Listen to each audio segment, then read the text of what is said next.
9ರಲ್ಲಿ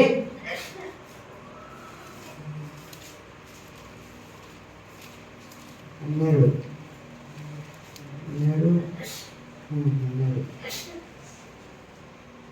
13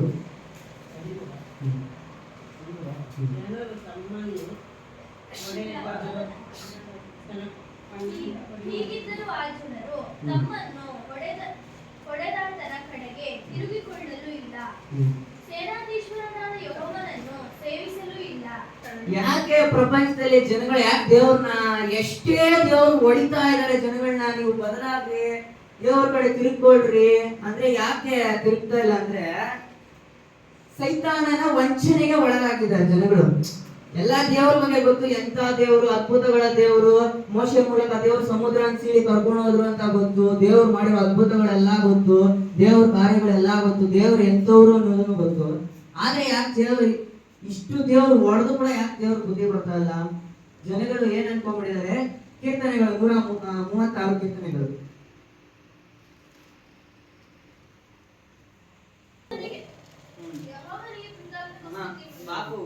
ಪಾಪವು ದುಷ್ಟನ ಮನಸ್ಸಿನೊಳಗೆ ನುಡಿಯುತ್ತಿರುವುದರಿಂದ ಅವನ ಕಣ್ಣೆದುರಿಗೆ ದೇವರ ಭಯವೇ ಇಲ್ಲ. ದೇವರ ಭಯ ಇಲ್ಲ. ಯಾಕಂದ್ರೆ ಇಲ್ಲಿ ನೋಡೋದಾದ್ರೆ ನೀವು ಆದಾಮ್ ಏವಾಳಿಗೆ ದೇವ್ರು ಏನ್ ಹೇಳಿದ್ರು?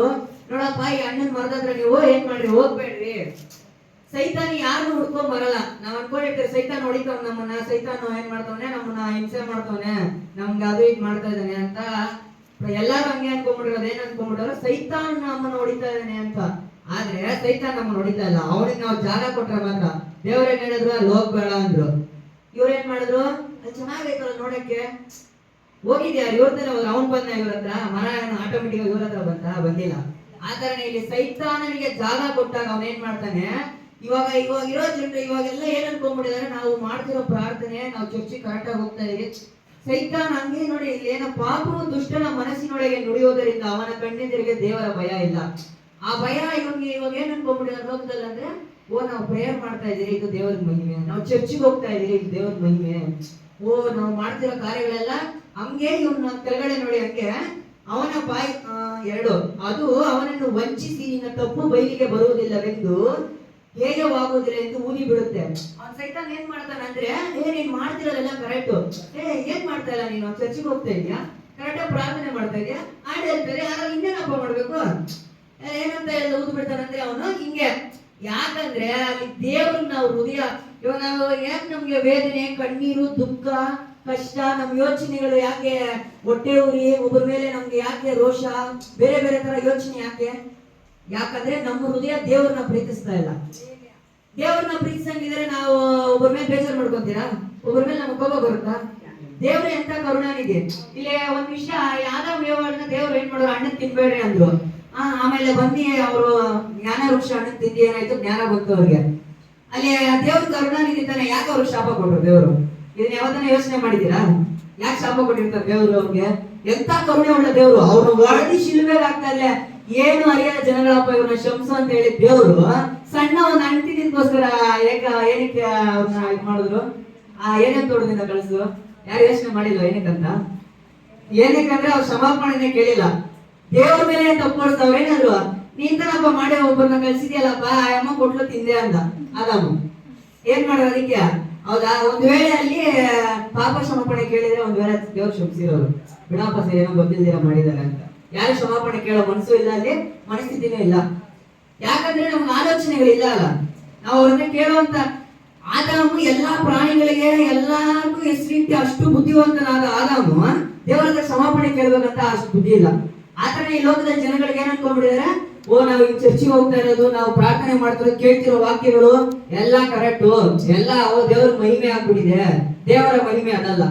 ದೇವರಿಗಾಗಿ ನಾವು ಒಂದು ಡೈಲಾಗ್ ಹೇಳ್ತಾರೆ, ಅವಾಗ ಆಂಟಿ ಹೇಳೋದು, ನಾವು ದೇವರಿಗಾಗಿ ಸತ್ರೆ ಮಾತ್ರನೇ ಖುದ್ ಮರ್ನೆ ಸೆ ಖುದಾ ನಹೀ ಮಿಲ್ತಾ, ಇದೊಂದು ಡೈಲಾಗ್ ಇರೋದು. ಆತರ ನಾವು ಸಾಯಿಗೆ ಹೋದ್ರೆ ದೇವರಲ್ಲಿ, ಮತ್ತಾಯನು ಬರೆದ ಮತ್ತಾಯ 10ರಲ್ಲಿ 23 ತಗೊಳ್ಳಿ.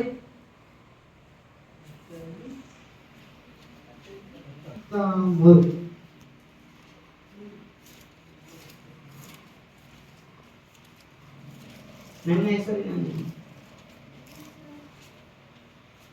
22 ನನ್ನ ಹೆಸರಿನ ನಿಮಿತ್ತ ಹ್ಮ್ ನಿಮ್ಮನ್ನು ಹ್ಮ್. ಎಲ್ಲರೂ ಹಾಗೆ ಮಾಡುವರು. ಅಲ್ವಾ? ದೇವ್ರ ಬಗ್ಗೆ ಹೇಳಿದ್ರೆ ಏನಂತಾರೆ ಅಲ್ವಾ? ಎಲ್ರು ಹಾಗೆ ಮಾಡ್ತಾರೆ, ನಮ್ಮ ಏನ ಕೇಳುವಾಗ ನೋಡ್ತಾರೆ, ಏನೋ ಈ ಲೋಕದಲ್ಲಿ ನಾವೇನೋ ಪಾಪಿಗಳಿರ್ತಾರ. ಇವಾಗ ನಾನು ಏನ್ ಹೇಳ್ತೀನಿ ಅಂದ್ರೆ ದೇವರ ನಾಮನ ಹೇಗೆ ಮಹಿಮೆ ಪಡಿಸುವಂತ ಹಂಗೆ ಕಂಟಿನ್ಯೂ. ಆದರೆ ಹ್ಮ್. ಕಡೆಯವರೆಗೂ ತಾಳುವವನು ರಕ್ಷಣೆ ಹೊಂದುವನು. ಕಡೆಯವರೆಗೂ ತಾಳ್ಬೇಕಂತೆ, ಅವಾಗಲೇ ರಕ್ಷಣೆ. ಸುಮ್ನೆ ರಕ್ಷಣೆ ಸಿಗಲ್ಲ. ನಾವು ಏನ್ ಅನ್ಕೊಂಡ್ಬಿಟ್ಟಿದ್ರೆ ಹಿಂಗೆ ಮಾಡಿದ್ರೇನೆ ದೇವ್ರ ಮಹಿಮೆ, ಹಿಂಗಿದ್ರೇನೆ ದೇವ್ರ ಮಹಿಮೆ, ಬೈಬಲ್ ಓದ್ಬಿಟ್ರೆ ದೇವ್ರ ಮಹಿಮೆ, ಪ್ರೇಯರ್ ಮಾಡ್ಬಿಟ್ರೆ ದೇವ್ರ ಮಹಿಮೆ, ಹಾಡೇಳ್ಬಿಟ್ರೆ ದೇವ್ರ ಮಹಿಮೆ, ಇದೆಲ್ಲ ಮಾಡ್ಬಿಟ್ರೆ ಏನಕ್ಕೆ ಅವ್ನು ಊದ್ ಬಿಡ್ತಾವ್ ನಮ್ಗೆ. ನೀನ್ ಹಿಂಗಿದ್ರೇನಪ್ಪ ದೇವ್ರ ಮಹಿಮೆ ಅಂತ. ಯಾರು? ಸೈತಾನನು. ದೇವರ ಯೋಚನೆ ಏನು? ನನ್ನ ಮಾತ ಯೆರೆಮೀಯ ಬರೆದ ಪುಸ್ತಕ ಯೆರೆಮೀಯದಲ್ಲಿ ಏನಂತ ಬರೀತಾರೆ? ನನ್ನ ಮಾತನ್ನು ಕೇಳಿದವನು ಯಥಾರ್ಥವಾಗಿ ನನ್ನ ಮಾತನ್ನು ನುಡಿಲಿ. ಯಾರು ನುಡಿತೀರಾ? ನಾವು ಬೇರೆ ಹೇಳ್ತೀರಾ ದೇವ್ರ ಬಗ್ಗೆ? ನಾಚಿಕೆ ನಮ್ಗೆ ಹೇಳಕ್ಕೆ. ಯಾಕೆ ಹೇಳಿ? ದೇವ್ರ ಬಗ್ಗೆ ಹೇಳ್ಬಿಟ್ರೆ ಅವ್ರು ನಮ್ಮ ಜೊತೆ ಸೇರ್ತಾರ ಇಲ್ವೋ? ದೇವ್ರ ಬಗ್ಗೆ ಹೇಳ್ಬಿಟ್ರೆ ಅವ್ರ ನಮ್ಮ ಹತ್ರ ಮಾತಾಡ್ತಾರ ಇಲ್ವೋ? ಅವ್ರದ್ದೇನೋ ನಮ್ದೇನೋ ಕತೆ. ಏನೋ ಫ್ರೆಂಡ್ಶಿಪ್ ಅಲ್ಲಿ ಮಾತಾಡ್ಕೊಂಡು ನಾನು ನಮ್ಮ ಹತ್ರ ಚೆನ್ನಾಗಿದ್ದೀರಾ, ಹಿಂಗೆ ಇಟ್ಕೊಂಡು ಹೋಗ್ಬಿಡೋಣ, ಯೋಚನೆ ಹಿಂಗೆ ಮಾಡ್ತಾ ಇದೀರಿ, ಅದರಿಂದ ದೇವ್ರ ಮಹಿಮೆ. ನಾವು ಆತರ ಯೋಚನೆ ಮಾಡಿದ್ರೆ ದೇವ್ರ ನಮ್ಮನ್ನ ನೋಡಿ ನಾಚಿಕೆ ಪಡ್ತಾರೆ, ಜೀವನ ಇಂಥವನ ಅಂತ. ಅದಕ್ಕೆ ನಾವೇನ್ ಮಾಡ್ಬೇಕು? ದೇವ್ರ ಮಕ್ಕಳಾಗಿ ನಾವು ಹಂಗೆ. ಇವಾಗ ಸ್ಕೂಲ್ಗೆ ಎಲ್ಲ ಸ್ಕೂಲ್ ಕಳಿಸ್ತಾರೆ. ಯಾಕೆ ಕಳಿಸ್ತಾರೆ ಸ್ಕೂಲ್ಗೆ? ಒಳ್ಳೆ ವಿದ್ಯಾಭ್ಯಾಸ ಕಲ್ತ್ಕೊಳಕ್ಕೆ, ಒಳ್ಳೆ ಬುದ್ಧಿ ಜ್ಞಾನ ಕಲ್ತ್ಕೊಳಕ್ಕೆ ಅಲ್ವಾ? ಸ್ಕೂಲ್ಗೆ ಹೆಂಗ್ ಕಳಿಸ್ತಾರೆ? ಅದಕ್ಕೆ ಟ್ಯೂಷನ್ ಯಾಕೆ ಕಳಿಸ್ತಾರೆ? ಆ ಸ್ಕೂಲಲ್ಲಿ ಕಲ್ತಿರೋ ಟ್ಯೂಷನ್ ಕಲ್ತ್ಕೊಂಡ್ಬಿಡ್ತಾರ. 8 ಅವರ್ 9 ಅವರ್ ಪಾಠ ಮಾಡಿ ಕಲ್ತ್ಕೊಂಡಿರೋದು ಅರ್ಧ ಅವರ್ 1 ಅವರ್ ಟ್ಯೂಷನ್ ಅಲ್ಲಿ ಕಲ್ತ್ಕೊಂಡ್ಬಿಡ್ತಾರ. ಯಾಕಂದ್ರೆ ಅಲ್ಲಿ ಗೊತ್ತಿಲ್ಲದಂತ, ಅಲ್ಲಿ ಜ್ಞಾನ ಇಲ್ಲದಂತದ್ದು ಟ್ಯೂಷನ್ ಅಲ್ಲಿ ಹೋಗಿ ಹೇಳ್ಕೊಡ್ತಾರೆ ಅಂತ.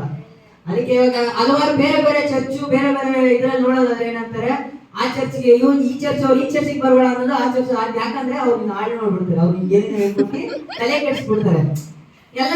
ಪ್ರತಿಯೊಬ್ರು ನಾವಂತಲ್ಲ, ಎಲ್ಲರೂ ಅಷ್ಟೇ. ಆ ದೇವರ ಆಲೋಚನೆ, ದೇವರ ಪ್ರೀತಿನ ನೀನ್ ತಿಳ್ಕೊಂಡು ದೇವರು ಪ್ರೀತಿಸುವಂತ ಹೃದಯ ಇಲ್ಲ ಅಂದ್ರೆ ಹಂಗೆ ಆಗೋದು. ಯಾಕಂದ್ರೆ ಈ ಟ್ಯೂಷನ್ ತರನೇ. ಇವಾಗ ನಮ್ಗೆ ಗೊತ್ತಿದ್ರೆ ಆಲೋಚನೆ ಟ್ಯೂಷನ್ ಹೋದ್ರೆ ಗೊತ್ತಾಗೋದು. ಇವಾಗ ಟ್ಯೂಷನ್ ನೀನ್ ಮ್ಯಾಥ್ಸ್ ಬರಲ್ಲ ಅಂದ್ರೆ ಟ್ಯೂಷನ್ ಹೋದ್ರೆ ಮ್ಯಾಥ್ಸ್ ಹೇಳ್ಕೊಡ್ತಾರೆ. ಆತರ ನೀನು ಒಂದ್ ಕಡೆ ಇದೆಯಾ ಅಂದ್ರೆ ನೀನು ಅದು ಸ್ಕೂಲ್ ತರ, ಇನ್ನೊಂದ್ ಕಡೆ ನೀನು ಹೋದಾಗ ಮಾತ್ರ ನಿನಗೆ ಅಲ್ಲಿ ಏನ್ ನಡೀತಾ, ಅವ್ರ ಕಾರ್ಯ ಏನು, ಆ ದೇವರ ಆಲೋಚನೆ ದೇವರ ಪ್ರೀತಿನ ತಿಳಿಯುವಂತ ಜ್ಞಾನ ಬುದ್ಧಿ ನಿನ್ನಲ್ಲಿದ್ರೆ ಅವ್ರು ಹೇಳ್ತಿರೋ ಸರಿನಾ ತಪ್ಪ ಅಂತ ನಿನಗೆ ತಿಳುವಳಿಕೆ ಇರುತ್ತೆ. ಅದನ್ನ ಬಿಟ್ಬಿಟ್ಟು ಸುಮ್ನೆ ಹಿಂಗೆ ಸುತ್ತಾಡ್ಕೊಂಡಿರೋಣ, ಹೋಗ್ಬೇಡ ಅಂದ್ಬಿಟ್ಟಿದ್ದಾರೆ ನಮ್ಮ ಪಾಸ್ಟರ್ ಚರ್ಚಿಗೆ ಹೋಗ್ಬೇಡ. ಯಾಕಂದ್ರೆ ಅರ್ಧ ಕಾಣಿಕೆ ಅಲ್ಲಿ ಹೋಗ್ಬಿಡುತ್ತಲ್ಲ, ಅಲ್ಲಿ ಹೋಗ್ಬಿಡ್ರೆ ಅದಕ್ಕೆ ಅವ್ರು ಹಂಗೆ ಹಂಗೆ ಇದ್ ಮಾಡಿರ್ತಾರೆ. ಯಾಕಂದ್ರೆ ನಮ್ಗೆ ಆಲೋಚನೆ ಬೇಕು. ಒಬ್ಬೊಬ್ಬರಿಂದ ಒಂದೊಂದು ಕಾರ್ಯ ಮಾತಾಡ್ತಾರೆ ದೇವರು. ಎಲ್ರಿಂದ ಒಬ್ಬನ ರಾಜ ಮಾಡಿದ್ರೆ ಒಬ್ಬನ ಯಾಕೆ ಸೈನಿಕನಾಗಿಟ್ರು, ಒಬ್ಬನ ಯಾಕೆ ರೋಡ್ ಮೇಲೆ ಬಿಟ್ರು, ಅದೆಲ್ಲ ಇಲ್ಲ. ದೇವರ ಚಿತ್ತ ಏನಂತ ಯಾರು ತಿಳಿಯಕ್ಕಾಗಲ್ಲ. ಯಾರನ್ನ ಬೀದಿಯಲ್ಲಿ ಕೂಡ ನಾವ್ ಹಿಂಗೆ ದೇವ್ರ ಚಿತ್ತ ಇದ್ರೆ ಹಿಂಗೆ ಇರ್ಬೇಕು, ಏನು ಮಾಡಕ್ಕಾಗಲ್ಲ. ನಮ್ಮನ್ನ ಉದ್ಧರಿಸ್ಬೇಕಂದ್ರೆ ದೇವ್ರು ಉದ್ಧರಿಸ್ತಾರೆ, ನಮ್ಮನ್ನ ಹಿಂಗಿಡ್ಬೇಕಂದ್ರೆ ಹಿಂಗೆ ಇರ್ತಾರೆ. ದೇವರ ಚಿತ್ತ ಏನಂದ್ರೆ ನಾವು ಏನು ಒಂದು ಕ್ಷಣವೂ ಯೋಚನೆ ಮಾಡಕ್ಕಾಗಲ್ಲ. ನಮ್ಮ ಯೋಚನೆ ನಾವು ಕೂತ್ಕೊಳ್ಳೋದು ನಿಂತ್ಕೊಳ್ಳೋದು ಎಲ್ಲ ದೇವ್ರಿಗೆ ಗೊತ್ತಿದೆ. ಅದರಿಂದ ನಾವು ದೇವರ ಮಹಿಮೆ ಏನು, ಅವರಿಗೆ ಸುವಾಸನೆ ಏನು, ಅವ್ರ ನಾಮನ್ನು ಹೇಗೆ ಮಹಿಮೆ ಪಡಿಸಬೇಕು, ಅವರ ಕಾರ್ಯಗಳನ್ನ ನಾವು ಹೇಗೆ ಸಾರಬೇಕು, ನಾವು ಅನೇಕರಿಗೆ ಮಾದರಿಯಾಗಿ ಈ ಲೋಕಕ್ಕೆ ದೇವರು ಹೇಗೆ ಬೆಳಕಾಗಿರೋ ನಾವು ಅದೇ ತರ ಬೆಳಕಾಗಿ ನಾವು ಮನುಷ್ಯ ಕೆಳಗಡೆ ದೂರ್ಕೊಳ್ಳೋದಲ್ಲ. ಬೆಳಕನ್ನ ಮನುಷ್ಯ ಕೆಳಗಡೆ ಇಟ್ಟರೆ ಕಾಣಿಸುತ್ತಾ? ಕಾಣಿಸಲ್ಲ, ಕತ್ತಲೆಯಾಗುತ್ತೆ. ಆತರ ನಾವು ಬೆಳಕಾಗಿರ್ಬೇಕಂದ್ರೆ ನಾವು ನಮ್ಮ ಕೈಯಲ್ಲಿ ಆದಷ್ಟು. ಯಾಕಂದ್ರೆ ದೇವರು ಪರಲೋಕದಿಂದ ನಮಗಾಗಿ ಬಂದು ಜಜ್ಜಲ್ಪಟ್ಟು ಹೊಡೆಯಲ್ಪಟ್ಟು ನನಗಾಗಿ ಪ್ರಾಣನ ಕೊಟ್ಟಂತ ದೇವರು ಅವ್ರದಾಗ ನಮ್ಮ ಜೀವನ ಉದ್ಧಾರ ಮಾಡ್ಕೊಂಡಿಲ್ಲ ಅಂದ್ರೆ ಹೆಂಗೆ? ಉದ್ಧಾರ ಮೂಢರಿಂದಾಗಲಿ ಕೊಡೋರಿಂದಾಗಲಿ ಬರಲ್ಲ, ದೇವರು ಯೆಹೋವನಿಂದಲೇ ಉದ್ಧಾರ. ನಾವು ಉದ್ಧಾರ ಆಗ್ಬೇಕಂದ್ರೆ, ನಮ್ಮ ಜೀವನ ಉದ್ಧಾರ ಆಗ್ಬೇಕಂದ್ರೆ ದೇವರಿಂದ ಮಾತ್ರನೇ, ಅವರ ನಾಮದಿಂದ ಮಾತ್ರ. ಸುಮ್ಮನೆ ಪರಲೋಕ ರಾಜ್ಯಕ್ಕೆ ಎಲ್ಲರೂ ಹೋಗ್ಬಿಡಕ್ಕಾಗಲ್ಲ. ಹೋದ ವಾರ ಹಾಡೆ ಇದೆ, ಸ್ವಾಮಿ ಸ್ವಾಮಿ ಅನ್ನುವರೆಲ್ಲ ಪರಲೋಕ ಸೇರುವರೆಂದು ನೆನಸಬ್ಯಾಡಿರೋ ಅಣ್ಣಯ್ಯ. ಆತರ ಸುಮ್ಮನೆ ದೇವರೇ ದೇವರೇ ಯೇಸು ಸ್ವಾಮಿ ಪೂರ್ಣವಾಗಿ ನಿನ್ನ ಪೂರ್ಣ ಹೃದಯದಿಂದ, ನಿನ್ನ ಪೂರ್ಣ ಅಂದ್ಮೇಲೆ ಏನಾಯ್ತದೆ? ಏನು ಇಲ್ಲ, ಲೆಕ್ಕಕ್ಕೇನು ಇಲ್ಲ. ಪೂರ್ಣವಾಗಿ ಯಾವಾಗ ನಿಂತಿರೋ ಅವಾಗಲೇ ರಕ್ಷಣೆ. ಅಂದ್ರೆ ಪೂರ್ಣವಾಗಿ ನಿಂತಿಲ್ಲ ಅಂದ್ರೆ ಅಲ್ಲ, ಏನು ರಕ್ಷಣೆ ಇಲ್ಲ. ನಾವ್ ಅನ್ಕೋಬಹುದು ಏನೋ ಸುದ್ದಿ ಮಾಡ್ಕೊಂಡಿದ್ದೀರಿ, ಏನೋ ಹಾಳೆ ನಡೀತಾ ಇದೆ ಪ್ರಪಂಚ ಜೀವನ ಇರುತ್ತೆ. ಯಾಕಂದ್ರೆ ಇವಾಗ ಎಷ್ಟೋ ಏನೋ ಸಮುದ್ರದಲ್ಲಿ ಎಷ್ಟೋ ಕಪ್ಪಲ್ ಹೋಗುತ್ತೆ, ಎಲ್ಲಾ ಕಪ್ಪಲ್ ಹೆಂಗೆ ಹೋಗುತ್ತೆ, ಅದು ದಾರಿಗೆ ಹೋಗ್ಬೇಕಾಗಿರೋದು ಹೋಗಿ ಸೇರುತ್ತೆ ದಡಿಕೆ. ಕೆಲವೊಂದು ಏನಾಗುತ್ತೆ ಮುಳುಗುತ್ತೆ, ಕೆಲವೊಂದು ಹೋಗಿ ಸೇರುತ್ತೆ ಟೈಮ್ಗೆ. ಒಂದೊಂದು ಲೇಟ್ ಆಗಿ ಹೋಗುತ್ತೆ, ಒಂದು ಬೇಗ ಹೋಗುತ್ತೆ. ಆದ್ರೆ ಅದರ ಸಮಯ ಅದು ಏನು ಅದೇನ್ ತಗೊಂಡು ಹೋಗ್ಬೇಕು ಅದು ಕರೆಕ್ಟ್ ಹೋಗಿ ಸೇರಿಸುತ್ತಲ್ವಾ? ಆತರ ನಾವು ಏನ್ ಮಾಡ್ತಾ ಇದೀವಿ, ಏನೋ ದೇವರಲ್ಲಿ ಬಂದ್ಬಿಟ್ಟಿದ್ದೀರಿ, ಏನೋ ಹೇಳ್ಬಿಟ್ಟಿದ್ದಾರೆ ಹೋಗಿ ಚರ್ಚಿಗೆ ಹೋಗ್ಬೇಕು, ಪ್ರೇಯರ್ ಮಾಡ್ಬೇಕು, ಈ ತರ ನಮ್ಮ ಹಿಂದೆ ಸಂತತಿಯವರು ಈ ತರ ಮಾಡಿದ್ರು, ನಾವು ಆತರ ಮಾಡ್ಕೊಂಡು ಮುಂದೆ. ಆದ್ರೆ ದೇವರ ಮಹಿಮೆ ಇದ್ದ, ದೇವರ ಚಿತ್ತ ಇದ್ದ, ದೇವ್ರಿಗೆ ಮಹಿಮೆ ಇದೆಯಾ ಇದ್ರಲ್ಲಿ? ನಾವ್ ಈ ತರ ಮಾಡ್ತಿರೋ ಪ್ರಾರ್ಥನೆಯಲ್ಲಿ ದೇವ್ರ ಮಹಿಮೆ ಇದೆಯಾ?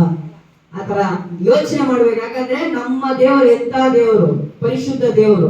ಒಂದು ಮಾತಿನಿಂದ ಆಕಾಶ ಭೂಮಿ ಸೂರ್ಯ ಚಂದ್ರ ಪ್ರತಿಯೊಂದು ಉಂಟಾಗಿತ್ತು ಅದರಿಂದ ಅವ್ರ ಮುಂದೆ ನಾವು ಇದಿರೋದನ್ನ ಮರಿಬಾರ್ದು. ನಮ್ಮ ಒಂದೊಂದು ಮಾತು, ನಾವು ಮಾತಾಡೋ ಮಾತು ಕೂಡ ದೇವ್ರಿಗೆ ಗೊತ್ತಂತೆ. ಅದಕ್ಕೆ ನಾವು ಮಾತಾಡೋ ಮಾತು ಕೂಡ ಅಡಗಿಸಿ ದೇವ್ರ ಮುಂದೆ ಇದೀರ ಅಂತ ಯೋಚನೆ ಮಾಡಿ ಮಾತಾಡ್ಬೇಕು. ಯೇಸು ಕ್ರಿಸ್ತನ ನಾಮಕ್ಕೆ ಸ್ತೋತ್ರವಾಗಲಿ. ಹಲ್ಲೆಲೂಯಾ. ಹಲ್ಲೆಲೂಯಾ. ಆಮೆನ್.